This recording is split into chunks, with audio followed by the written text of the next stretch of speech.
네, 방역총괄 반장입니다. 3월 18일 수요일 정례 브리핑을 시작하겠습니다. 금일 오전 0시 기준 코로나19로 치료받고 있는 확진자는 6,789명이고 1,540명이 완치되어 격리 해제되었고 84명이 사망하셨습니다. 어제 신규 확진자는 93명이며 격리 해제는 139명, 추가적으로 3명이 사망하였습니다. 상가 조의를 표하고 고인의 명복을 빕니다. 오늘 국무총리 주재로 열린 중대본 회의에서는 자영업자 소상공인 지원 대책, 사회복지 이용시설 휴관 연장 관련 후속 조치, 마스크 수급 동향 등을 보고받고 논의하였습니다.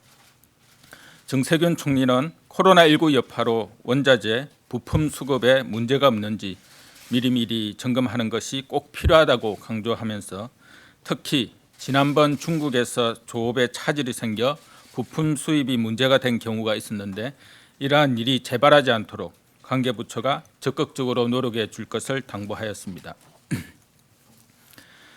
확진 환자 발생이 줄었으나 교회 등 집단 이용 시설을 중심으로 지역사회 감염이 산발적으로 계속 발생하는 등 유행이 장기화되는 양상이 나타나고 있으며 또한 유럽을 중심으로 국외의 유행 양상도 악화되고 있습니다.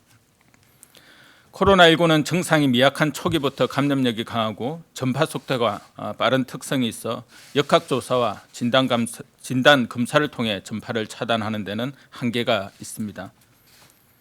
특히 환기가 안 되는 밀폐된 장소에서 다수 사람들이 밀집하여 장시간 노래, 구호, 대화나 식사 등을 하는 경우 감염 확산이 급증하는 사례들이 계속 관찰되고 있습니다.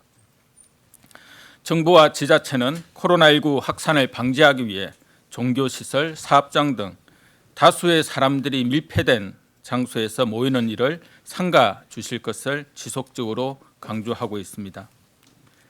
대구, 경북의 확산세를 꺾는 데는 의료진과 방역당국의 노력뿐 아니라 지역 주민들의 성숙한 시민의식과 사회적 거리두기가 있었기에 가능하였습니다.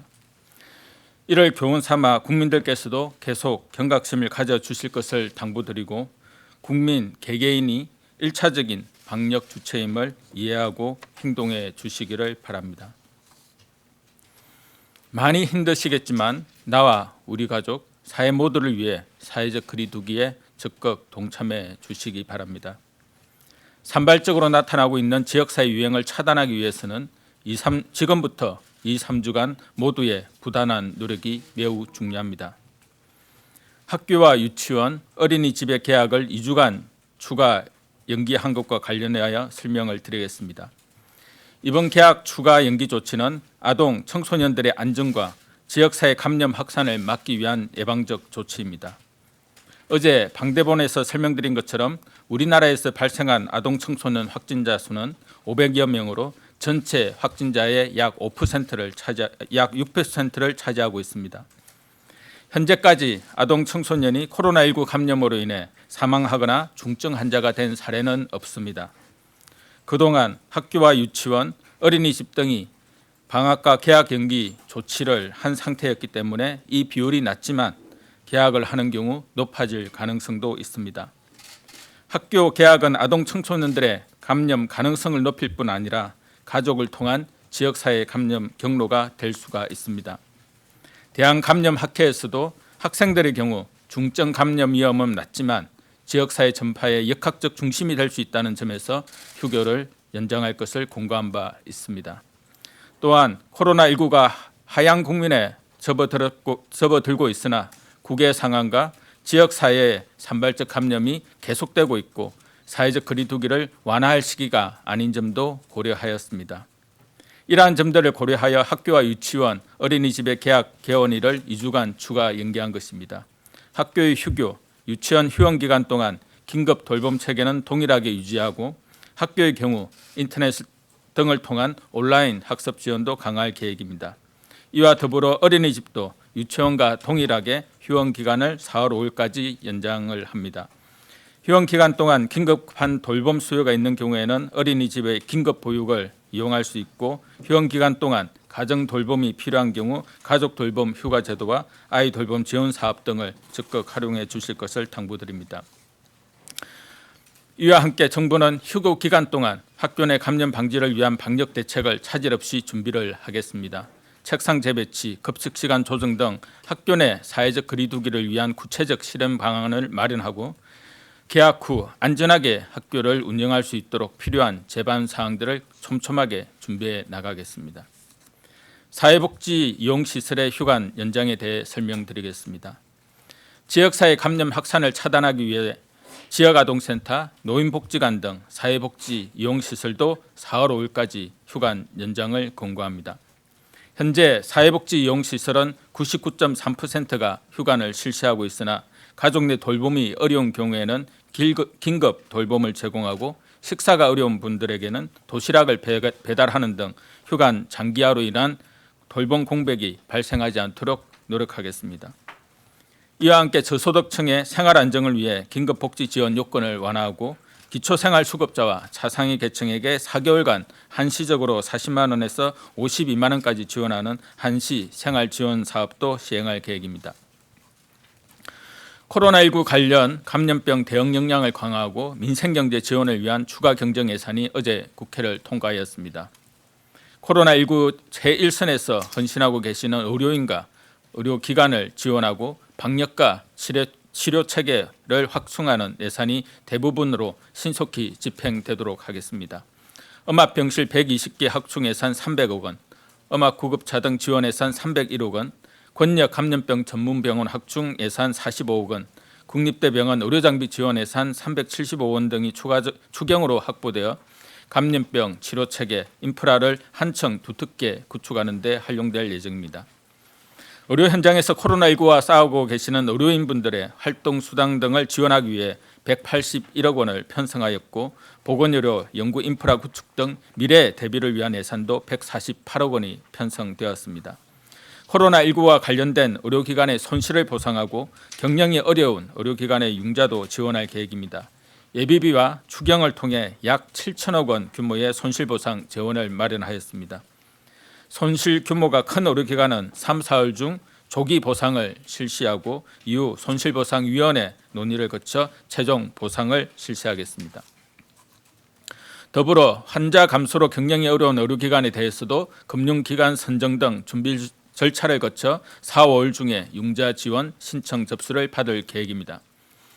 추경 예산 외에도 기확보한 예비비를 활용해 선별진료소 운영을 위한 장비와 물품을 지원하고 감염병 전담병원과 국가지정 입원치료병상에 대한 시설 장비비, 운영비를 3월 말부터 신속히 지원하겠습니다.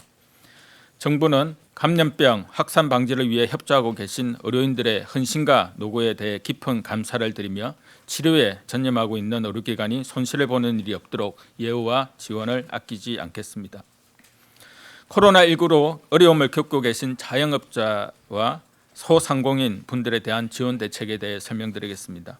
코로나19 확산으로 증가하는 소상공인 자금 수요에 대응하기 위하여 소상공인 정책 자금을 대폭 확대하였습니다. 소상공인 경영안전 자금을 2조 7,200억 원으로 늘리고 지역신용보증재단 특례 보증 규모를 3조 5,700억 원으로 확대하였습니다. 특히 소상공인 자금 지원 중 1조 1,000억 원을 대구, 경북 지원용으로 별도 배정하였습니다. 이와 함께 증가된 정책 자금이 현장에서 원활하게 집행될 수 있도록 현장 인력을 보강하고 온라인 발급 시스템 도입, 절차 간소화, 위탁 보정 확대 등 신속 심사를 위해 제도 개선도 추진하였습니다. 확진자 방문으로 피해를 받은 소상공인 사업장이 하루빨리 정상화될 수 있도록 재개장을 지원하고 코로나19가 안정화된 이후에 소상공인의 매출을 올릴 수 있도록 대한민국 동행세일을 개최하는 등 내수 활성화 대책도 준비하겠습니다. 거듭 말씀드리지만 국내에서 코로나19의 확산세가 꺾이고는 있으나 계속적인 산발적 집단 감염, 국외의 유행 악화 등을 고려할 때 아직은 안심할 단계가 아닙니다. 정부는 코로나19의 지역사회 확산 방지를 위해 최선을 다해 노력하고 있습니다. 그동안 국민 여러분들께서 적극 협조해 주시고 있는 점에 깊은 감사를 드리며 국민 개개인이 1차 방역 주체라는 점을 기억해 주시고 힘드시겠지만 방역을 위해 노력에 계속 동참해 주실 것을 당부드립니다. 손 씻기, 기침 예절 등 국민 위생 수칙을 지켜주시고 행사나 모임 등은 자제하면서 서로 간의 접촉을 줄이는 사회적 거리두기에도 힘써 주시기를 요청드립니다. 더불어 신종 감염병은 지역, 출신, 종교, 인종 등을 구분하지 않고 모든 사람과 지역으로 확산되는 전 지구적인 문제입니다. 이에 효과적으로 대응하기 위해서는 우리들도 차별과 배제 없이 하나의 공동체라는 사실을 잊지 말고 연대와 협력의 정신을 존중하며 다 함께 노력해야 함을 강조드립니다. 코로나19를 극복할 수 있도록 중앙정부와 지자체, 의료계와 시민들께서 다 함께 힘을 모아 주실 것을 당부드립니다. 네, 이상입니다.